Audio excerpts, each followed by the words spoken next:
এটা হয়েছে শাহিন নুরি। প্ল্যানগতভাবে আমি দোকান বন্ধ করে 3টার সময় যখন আমি বাসায় আসি, সে আমার ফলো করছে। ফলো করে আমি বাসায় ঢোকার পরে সে লোকজন লয়ে আমার বাসার ভিতরে ঢুকছে। ঢুকিয়া আমার জিম্বি করছে, আমার ওয়াইফের আমার মোবাইল নিছে। নেওয়ার পরে আমার গলায় ছুরি ধরছে, দইরা বলতেছে তোর বাইরে ডাক দিয়ে। আমি তার পাউডি পর্যন্ত ধরছি যে হুজুর আপনি আমারে মারলেন, আমার বাইরে মারেন না যে। তারপরও সে গলা ছুরি ধইরা আমার বাইরের রুম না আমারে ডাক দেওয়া বাঁচাইছেন। ডাক দেওয়ার তার প্ল্যান আছেন আগে আমার ভাইয়ের 5জন ফ্যামিলি, 5জন আমার লোলে মাইরা আমরা ছিলাম 3জন, আমি আমার ওয়াইফ আর আমার 7 বছরের ছেলে। তার এটা আমি করতে দেই নাই দেখে জাবরায় ধরছি। ধরার পরে আগে আমার ওয়াইফের ফার দিছে, চাটনির মধ্যে ফার দিছে, হাতলির তলে ফার দিছে।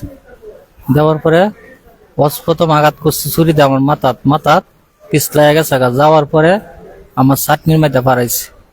ফারাইয়া এই দোসুর আমার 7 বছর ছেলেটার অমর বললে এই দোসুরে আমার চাকুটা আদায়া দেয়া মুসুরা দিছে, দেয়া আমার 7 বছর ছেলেটারও মাইরাল বলছে।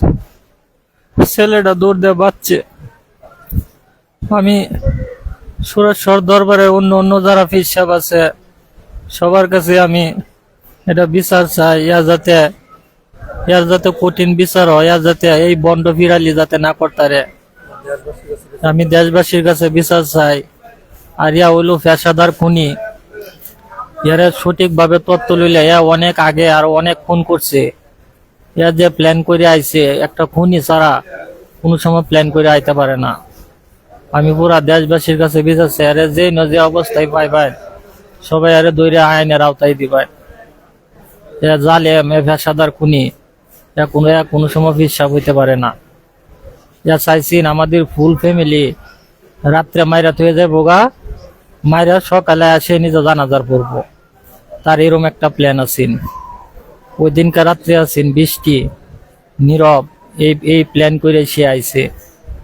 যাক, আমি অহনো নিশ্চয়তা নাই, আমি যে কোনো সময় মারা যেতে পারি। 2-3 দিন ধরে আমি কথা বলতে পারি না, আজকে আমি একটু কথা বলতেছি। আমার এখনো শিওর নাই, আমি যদি মারাও যাই পুরা দেশবাসীর কাছে বিচার চাই আমি। এর যাতে সঠিক বিচার আর কোনো বন্ড পি যাতে সব কাজ না করতে পারে। আচ্ছা।